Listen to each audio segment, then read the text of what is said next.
The morning of June 4th, 1942, began with Lieutenant Richard Best strapping into his Douglas SBD Dauntless aboard the USS Enterprise, somewhere in the Pacific, 200 miles northeast of Midway Atoll.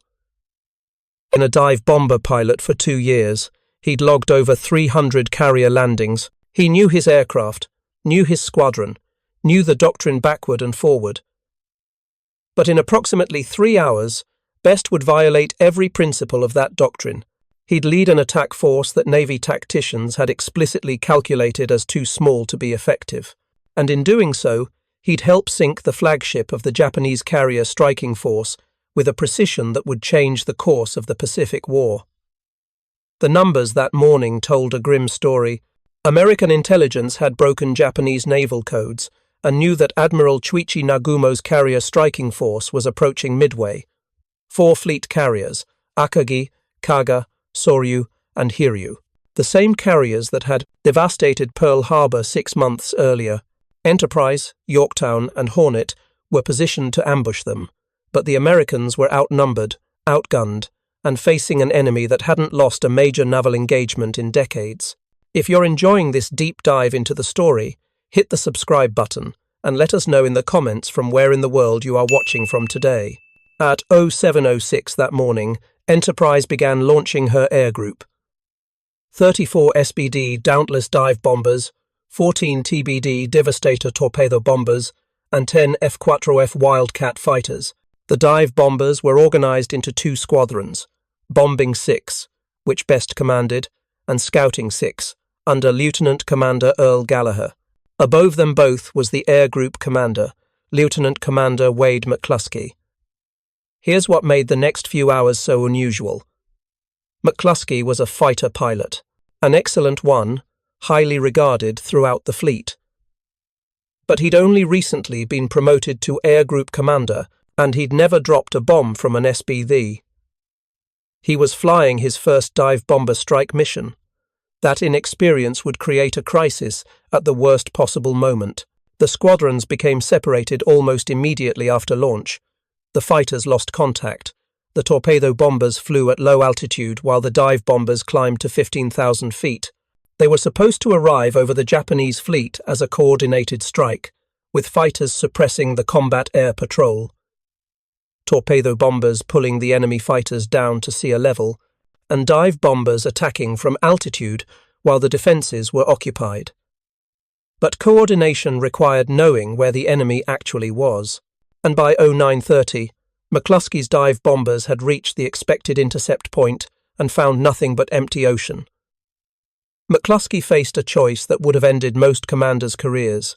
He could turn back, preserving his aircraft and their fuel for another attempt, or he could keep searching, knowing that every minute spent flying away from Enterprise was a minute less fuel for the return trip. His SBDs were already at the edge of their combat radius. If he guessed wrong about which direction to turn, his entire strike group would run out of fuel and ditch in the Pacific. McCluskey turned northwest and kept flying. For 35 minutes, his pilots watched their fuel gauges drop toward the point of no return. Some were already calculating whether they'd make it back to the carrier.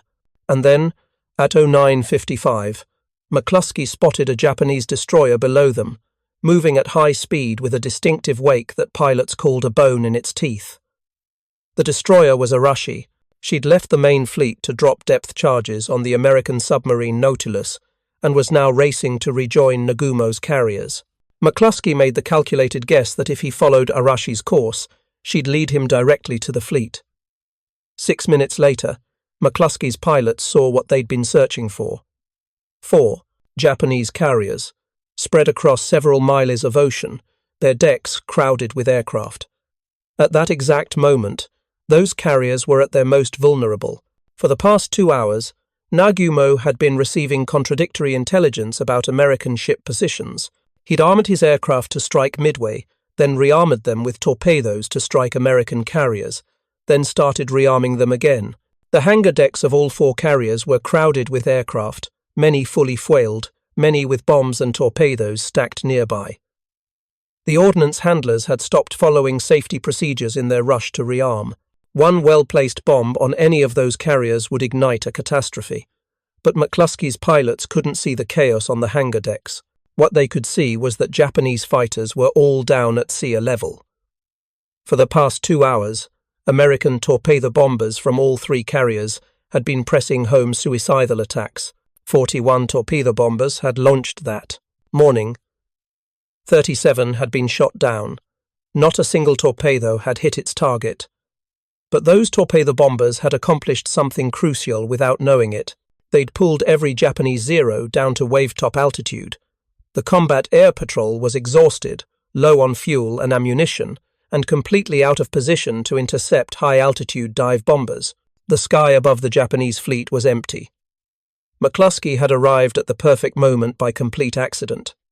What happened next was supposed to be textbook doctrine. Navy dive bomber tactics called for 2 squadrons to split their attack. The air group commander would take the lead squadron across the fleet to attack the far carrier. The second squadron would attack the near carrier. This ensured that multiple targets were hit simultaneously, preventing the Japanese from concentrating their anti-aircraft fire.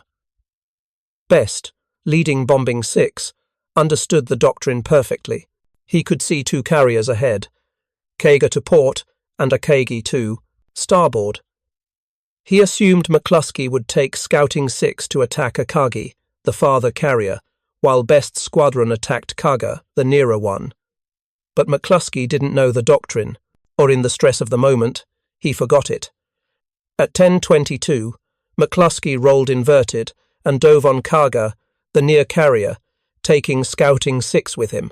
Best watched in disbelief as 32 Dauntlesses, including most of his own squadron, followed McCluskey down onto a single target.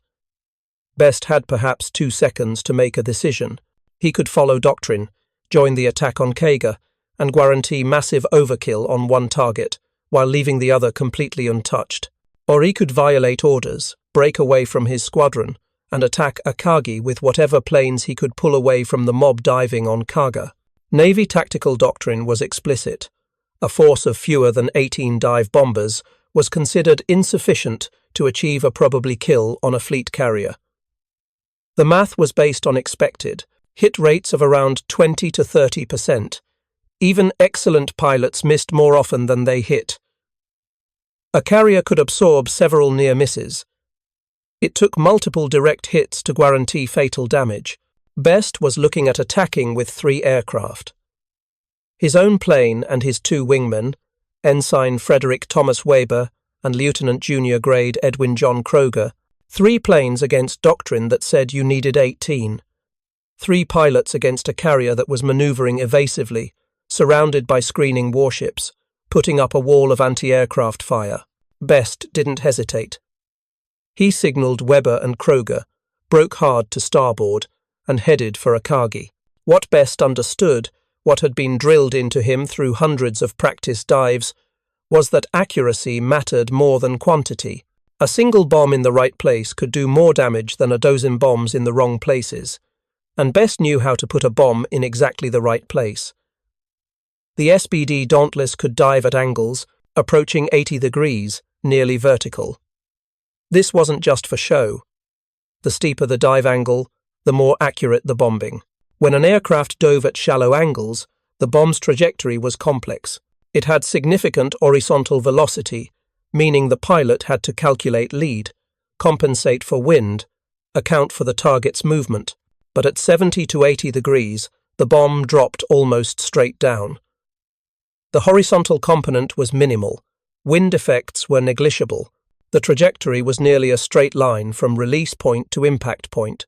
The physics was simpler, and simplicity meant accuracy. Best had trained in this technique until it was muscle memory.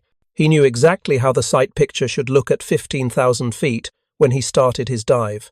He knew the precise moment to deploy his dive brakes, those perforated panels on the trailing edge of the wings that prevented the aircraft from accelerating past controllable speeds. He knew the altitude markers where he'd count down, 10,000 feet, passing through scattered clouds.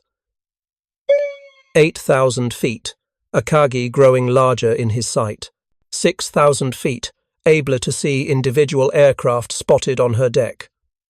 4,000 feet, the deck markings visible now, the red circle of the rising sun painted near the island.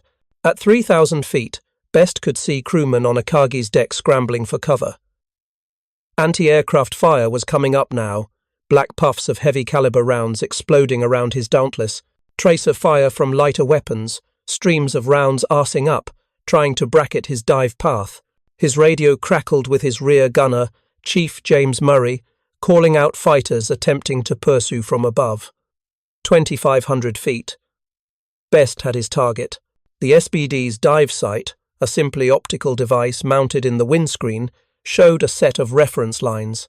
Best kept Akagi's flight deck centered between those lines, making tiny adjustments with aileron and rudder to compensate for her turns. The carrier was heeling hard to port, trying to throw off his aim. 2,000 feet. Standard doctrine said to release here and begin pull-out, but Best held the dive. 1,900 feet. 1,800. The deck of Akagi filled his entire field of view. He could see the aircraft spotted forward, Pachinko-N torpedo bombers being readied for launch. He could see the elevator amidships, 1,700 feet. Best pressed the bomb release button on his control stick. The 1,000-pound armor-piercing bomb fell away from the centerline rack. The Dauntless, suddenly 500 pounds lighter, lurched upward slightly. Best howled back on the stick, felt the G-forces slam him down into his seat as the dive transitioned into a screaming pull-out. The bomb, travelling at close to 300 miles per hour, covered the final 1,700 feet in under 2 seconds. Best didn't see it hit. He was too busy recovering from his dive, getting his aircraft level, heading away from the fleet at maximum speed. But Chief Murray, in the rear seat, had a perfect view. The bomb struck Akagi's flight deck just aft of the amidship's elevator, almost exactly where Best had aimed. It penetrated the wooden deck, punched through into the upper hangar, and detonated. The hangar was packed with Pachinko-N torpedo bombers, 18 of them, lined up after being hastily rearmed. Many were fully fueled. Torpedoes and bombs were stacked on deck carts nearby, waiting to be loaded. Best's single bomb ignited all of it. The explosion on the upper hangar was massive enough that crewmen on the deck felt Akagi shudder. Fire spread instantly through the hangar, engulfing aircraft and igniting fuel and ordnance. Secondary explosions began within seconds as torpedoes cooked off. The blast destroyed Akagi's radio room and several antennas, cutting the flagship off from communication with the rest of the fleet. Weber's bomb, released just after Best's, missed just to the side but close enough that the explosion jammed Akagi's rudder. Kroger's bomb missed farther off, but Best's hit was enough. Within minutes, Akagi was burning out of control. Her crew fought the fires for 9 hours, a valiant and costly battle, but the damage was beyond salvage. The fire spread to the lower hangar, ignited aviation fuel stores, detonated more ordnance. Admiral Nagumo, standing on Akagi's bridge, refused initially to transfer his flag to another ship. He believed the damage could be contained, but as the afternoon wore on and explosions continued rocking the carrier, it became clear that Akagi was doomed. She'd been killed by a single bomb, delivered by one pilot who'd violated doctrine to attack with a force 1/6 the size that Navy tacticians said was necessary. Meanwhile, the 30-plus Dauntlesses attacking Kaga had scored multiple hits. Kaga was ablaze within minutes, her crew already abandoning ship, and at almost the same instant, Yorktown's dive bombers arrived from a different past, direction and attacked Soryu, the third carrier. Soryu took multiple hits and was burning fiercely. 3 Japanese carriers mortally wounded in approximately 6 minutes. The timing was pure luck, the result of confused navigation and separated strike groups accidentally converging at the perfect moment. But the accuracy that killed those carriers wasn't luck. It was the result of training, technique, and pilots like Best, who understood that steep dive angles translated directly into precision hits. The question nobody was asking in the chaos of that morning was why the steep dive technique worked so well. The answer lay in physics that pilots understood intuitively but that hadn't been formally analysed by Navy aviation researchers. when a pilot released a bomb from a shallow dive, say 45 degrees. The bomb inherited both the aircraft's vertical velocity and its horizontal velocity. That horizontal component meant the bomb traveled forward significantly as it fell. A bomb dropped from 2,500 feet in a 45-degree dive might travel 300 feet horizontally before impact. Wind could push it further off course. The target's movement during the bomb's flight time created another variable. But when Best released from a 70 to 80-degree dive, the math changed completely. At those steep angles, the bomb's horizontal velocity was minimal. It fell almost straight down, traveling perhaps 40 to 50 feet horizontally. The flight time was shorter, wind effects were negligible, and because the pilot was diving along nearly the same trajectory as the bomb would follow, he could track the target all the way to release, making corrections right up to the last instant. The National Advisory Committee for Aeronautics had been studying bomb trajectories since 1941, but their research focused primarily on horizontal bombing. Nobody had systematically analyzed why steep-angle dive bombing produced such tight impact patterns. The pilots knew it worked. They'd proven it in training. But the theoretical understanding of why it worked would come later, after Midway, when researchers started analyzing gun camera footage and impact data from actual combat. What the footage showed was that pilots like Best, who could maintain dive angles of 70 degrees or steeper and hold those dives down to release altitudes of 2,000 feet or lower, achieved circular error probables of 50 feet or less. That meant 50% of their bombs landed within a 50-foot radius of the aim point. Against a carrier with a flight deck 800 feet long and 100 feet wide, that level of accuracy meant that if you aimed properly, you were almost certain to hit. But that accuracy came with a price. The G-forces during pull-out from a steep dive were brutal. At the bottom of his dive, Best experienced between 4.5 and 5 Gs as he howled back on the stick to level out. His blood suddenly weighed 4.5 times its normal weight. That blood drained away from his brain, pooling in his lower body. Pilots called it grey out when peripheral vision faded. Full blackout came at around 5.5 Gs for most pilots, when consciousness simply vanished. Best had trained himself to perform anti-G straining maneuvers instinctively. He'd tense his leg and abdominal muscles during pull-out, grunt with each breath, forcing blood to stay in his upper body. The technique worked.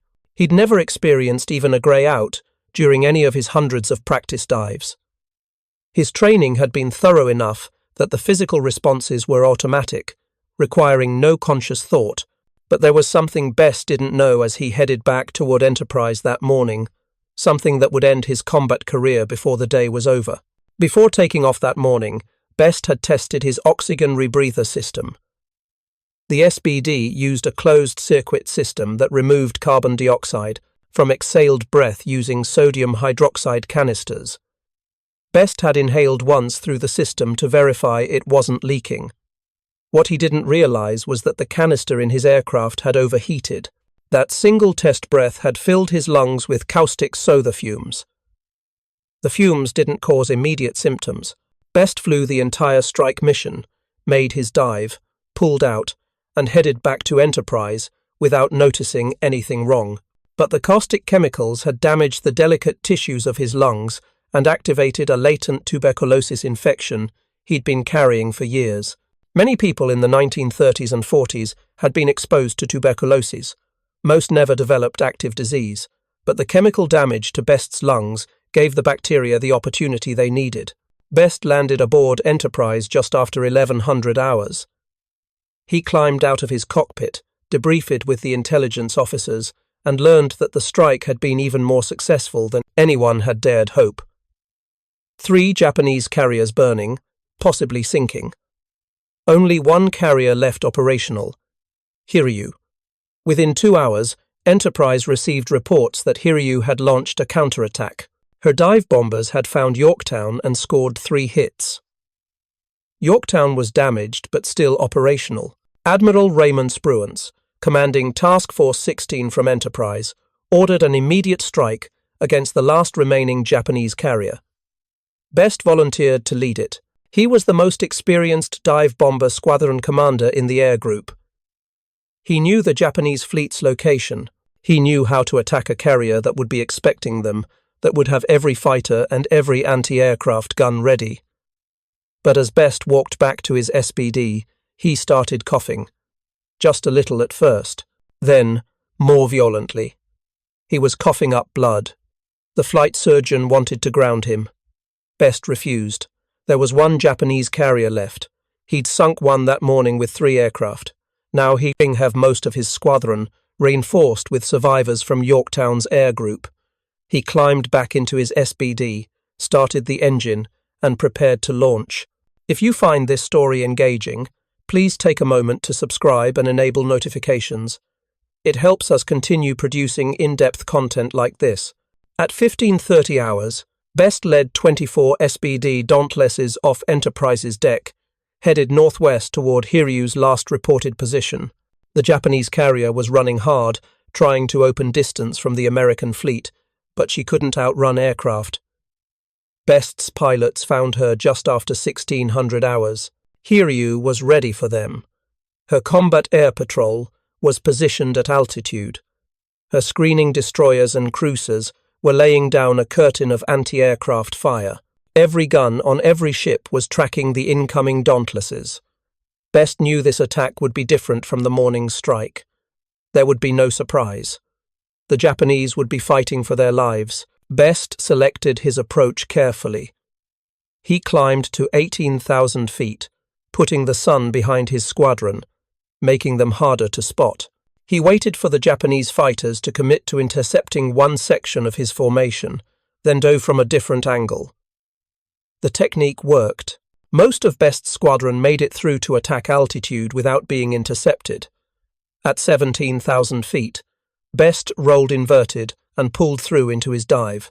Hiryu was turning hard, presenting a difficult target. Best held his dive angle steep, 75 degrees, watching Hiryu grow larger in his sight. The anti-aircraft fire was heavier than anything he'd experienced that morning. Shells were bursting all around his aircraft. He could hear fragments rattling off his wings and fuselage. 15,000 feet, 12,000, 10,000. Best adjusted his aim continuously, compensating for Hiryu's turn. 8,000 feet. The carrier's deck markings were visible now. 6,000 feet. He could see aircraft spotted on the forward deck. 4,000 feet. The anti-aircraft fire was so thick it looked like he was flying through a solid wall of black smoke. 2,500 feet. Best should have released, but he held the dive, just as he'd done that morning. 2,000 feet. 1,900. The deck of Hiryu completely filled his view. 1,800 feet. Best pressed the release button. The bomb fell away. Best pulled out hard, the G-forces slamming him down. Chief Murray, in the rear seat, watched the bomb's trajectory. It struck Hiryu's flight deck just forward of the island, penetrated, and exploded on the hangar deck below. Almost immediately, a second bomb hit near the aft elevator, then a third, then a fourth. Hiryu was gutted within minutes. The explosions tore through her hangar decks, ignited fuel and ordnance, started fires that raged out of control. Her crew fought for hours to save her, but like her 3 sister carriers, Hiryu was doomed. By 1900 hours, her captain had ordered abandon ship. Best landed back aboard Enterprise just before 1800 hours. When he climbed out of his cockpit this time, he collapsed. The coughing was continuous now, violent spasms that brought up bright red blood. The flight surgeon immediately ordered him to sick bay. Medical staff examined him, took chest x-rays, and confirmed the diagnosis nobody wanted to hear. Tuberculosis, advanced and active. Best had participated in sinking 2 Japanese aircraft carriers in one day.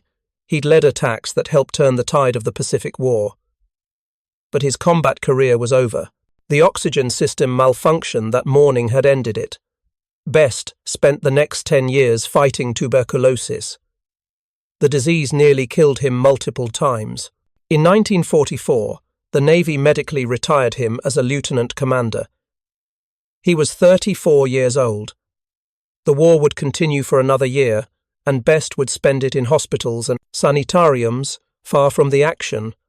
But what Best and his fellow dive bomber pilots had accomplished at Midway reshaped how the Navy understood dive bombing effectiveness. The standard doctrine before Midway had been based on conservative assumptions about hit rates and the number of aircraft required to achieve a probable kill. Those assumptions were built on pre-war training data and theoretical calculations. Midway provided real combat data. Navy analysts examined gun camera footage, interviewed surviving pilots, studied the Japanese carriers' damage reports obtained after the war. What they discovered was that pilot skill and technique mattered far more than the doctrine had assumed. The hit rate that morning varied wildly by squadron and by individual pilot. Some pilots missed by hundreds of feet. Others, like Best and Norman Dusty Kleiss from Scouting 6, put their bombs exactly where they aimed. Kleiss scored direct hits on both Kaga and Hiryu, making him one of only 2 pilots to hit multiple Japanese carriers that day. Best was the other. The common factor among the pilots who scored hits wasn't luck. It was technique. They dove steep. They held their dives low. They released at altitudes between 1,500 and 2,000 feet, and they'd trained extensively in these procedures. The pilots who missed tended to be those who released early, at 2,500 feet or higher, or who dove at shallower angles. The steep dive technique came with risks. The lower you released, the less margin you had for error during pullout. If your dive brakes failed, if your engine sputtered, if you misjudged your altitude, you'd fly straight into the water. Several pilots at Midway experienced close calls. One pilot's dive brakes malfunctioned, and he barely recovered in time, his SBD's wheels nearly touching the ocean surface as he leveled out. But the Navy's analysis concluded that the risks were manageable for properly trained pilots, and the accuracy improvement was worth it. Post-Midway training programs started emphasizing steeper dives and lower release altitudes. Instructors taught pilots to trust their instruments, to hold their dives even when every instinct screamed to pull out early. The change showed immediate results. By late 1942, newly trained dive bomber pilots were consistently achieving hit rates above 30% in training exercises. That might not sound impressive, but it represented a 50% improvement over pre-war standards. In combat, where hit rates were typically lower due to stress and opposition, the improvement was even more dramatic. The Battle of the Eastern Solomons in August 1942 showed the results. SBD pilots from Enterprise and Saratoga attacked the Japanese carrier Ryuho and scored multiple direct hits, sinking her. The pilots used the same steep-angle technique that had worked at Midway. The Battle of Santa Cruz in October saw SBD pilots damage the carrier, Shokaku, so severely that she was out of action for 9 months.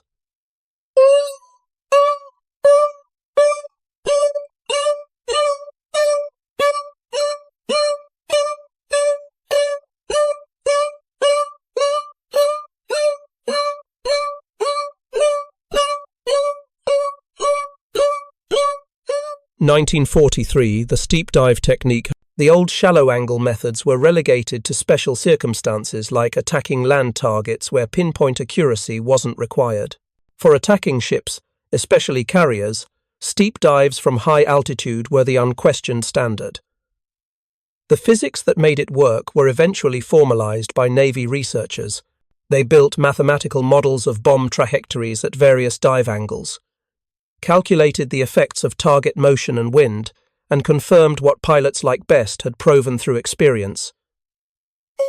Steeper was more accurate. The models showed that at dive angles above 70 degrees, the horizontal component of bomb velocity became so small that it fell within the margin of error of the bomb site itself. Wind effects, at those angles, were less than 10 feet of deviation at typical release altitudes. Target motion during the bomb's flight time produced minimal missed distance because the flight time was so short. In practical terms, this meant that a pilot who could maintain a 75-degree dive and release at 1,800 feet could expect to hit a carrier-sized target more than 50% of the time. assuming he aimed correctly. That was 2.5 times the hit rate of shallow-angle attacks. The Japanese never fully adopted this technique, though they understood it. Japanese dive bomber pilots at the war's start were achieving hit rates above 80% against British ships in the Indian Ocean during April 1942. Those extraordinary numbers came from a combination of steep dives, intensive training, and highly experienced pilots. But Japan couldn't replace those pilots when they were lost. By late 1942, Japanese dive bomber effectiveness was declining rapidly. Their replacement pilots didn't have the data, training time the veterans had received. By 1944, Japanese hit rates had fallen to around 10%. By 1945, kamikaze attacks had replaced precision dive bombing entirely because Japanese pilots could no longer achieve meaningful accuracy with conventional attacks.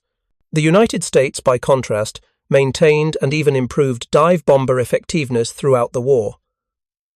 The training pipeline produced pilots who'd logged hundreds of practice dives before seeing combat. The SBD Dauntless remained in frontline service through 1944, and even when it was supplemented by the newer SBDOS-C Helldiver, many pilots preferred the older aircraft because it was more stable in steep dives. The statistical record of the SBD is remarkable. From Pearl Harbor through April 1944, SBD Dauntlesses sank 6 Japanese aircraft carriers, 14 cruisers, 6 destroyers, 15 transports or cargo ships, and scores of smaller vessels. The SBD also achieved a positive kill ratio against enemy aircraft, shooting down more fighters than it lost to fighter attacks. That's almost unheard of for a bomber. The carriers sunk by SBDs read like a roll call of Japanese naval power, Shoho at Coral Sea, in May 1942. Akagi, Kaga, Soryu, and Hiryu at Midway in June, Ryuho at Eastern Solomons in August. The light carrier Zuiho was damaged at Santa Cruz in October, and numerous others damaged so badly they were out of action for months. Best never flew combat again after Midway, but his influence on dive bombing doctrine extended far beyond that single day. After recovering from tuberculosis in the late 1940s, Best worked as a research analyst for the RAND Corporation, the influential think tank that advised the military on strategic and tactical questions. He spent 25 years there, retiring in 1975. During his time at RAND, Best consulted on numerous studies of close air support and precision, strike tactics. The lessons of Midway, particularly the importance of steep attack angles for accuracy, influenced the development of tactics for jet aircraft that couldn't dive as steeply as the SBD but could use higher speeds to achieve similar impact velocities. Best rarely spoke publicly about Midway. He gave occasional interviews, consulted on historical projects, but generally preferred to stay out of the spotlight. He believed he'd simply done his job, executed the training he'd received, and gotten lucky with the oxygen system malfunction not killing him outright. He didn't consider himself a hero, but the other pilots who'd been there knew better. Wade McCluskey, who'd made the doctrinal error that left Best with only 3 aircraft, never publicly criticized Best's decision to break away. In private conversations later, McCluskey admitted he'd forgotten dive bomber doctrine in the stress of the moment, and that Best's tactical judgment had saved Akagi from escaping unscathed. The Japanese certainly understood what Best had accomplished. Post-war interviews with surviving Akagi crew members revealed that the single bomb hit on their hangar deck had created a firestorm that spread faster than damage control teams could react. The hangar's ventilation system, designed to clear exhaust from aircraft engines, actually accelerated the fire's spread by pumping oxygen-rich air throughout the spaces. Within 10 minutes of Best's bomb hitting, Akagi had lost all power to her firefighting systems. Within 20 minutes, the fire had spread to the lower hangar and was threatening the aviation fuel bunkers. Admiral Nagumo finally transferred his flag to the cruiser Nagara at 1300 hours, more than 2 hours after the attack. By then, Akagi was dead in the water, her crew fighting a losing battle against fires that would burn for another 6 hours before she was scuttled. The symbolic importance of Akagi's loss went beyond the tactical impact. She was the flagship, the carrier from which Nagumo had commanded the Pearl Harbor strike force 6 months earlier. Her loss represented not just the destruction of a valuable warship, but a psychological blow to Japanese naval aviation.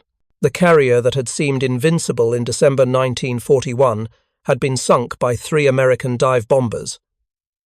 The broader implications of Midway for dive bombing doctrine took years to fully understand. In the immediate aftermath, the focus was on the miracle of timing, the fortuitous convergence of 3 dive bomber squadrons over the Japanese fleet at the exact moment when the combat air patrol was out of position. The role of individual pilot skill and technique was acknowledged, but not deeply analyzed. It wasn't until late 1943, when Navy researchers started systematically studying combat footage and compiling hit statistics, that the pattern became clear. The most effective attacks at Midway had been those using the steepest dive angles and the lowest release altitudes. The least effective had been shallow glide bombing attacks like those attempted by Marine Corps pilots from Midway Atoll, who scored no hits and suffered heavy losses. This realization drove changes throughout the training pipeline. Dive bomber training schools increased the emphasis on high-angle dives. Instructors taught students to suppress the instinct to pull out early, to trust their altimeters, to hold the dive until the last possible second. The training was demanding and occasionally dangerous, but the results spoke for themselves.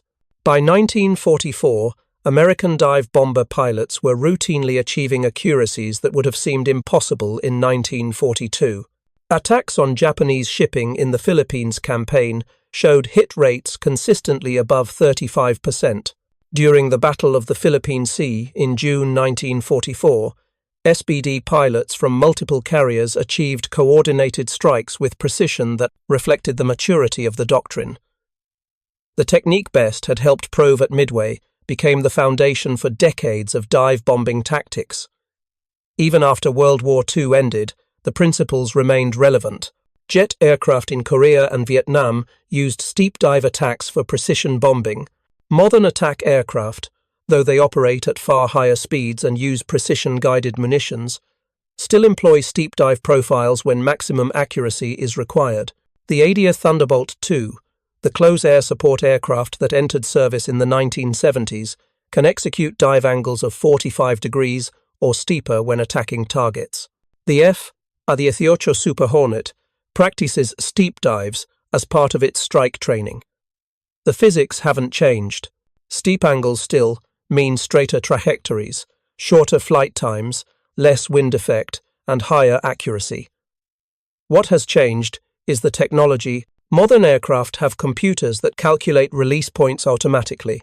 Heads-up displays show the pilot exactly when to release. GPS-guided bombs can correct their trajectory in flight. A pilot today doesn't need Best's level of instinctive skill because the aircraft systems handle much of the complexity. But the fundamental principle remains.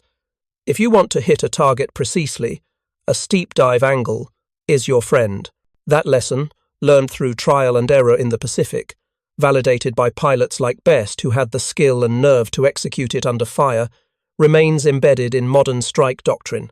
Best lived to see much of this evolution.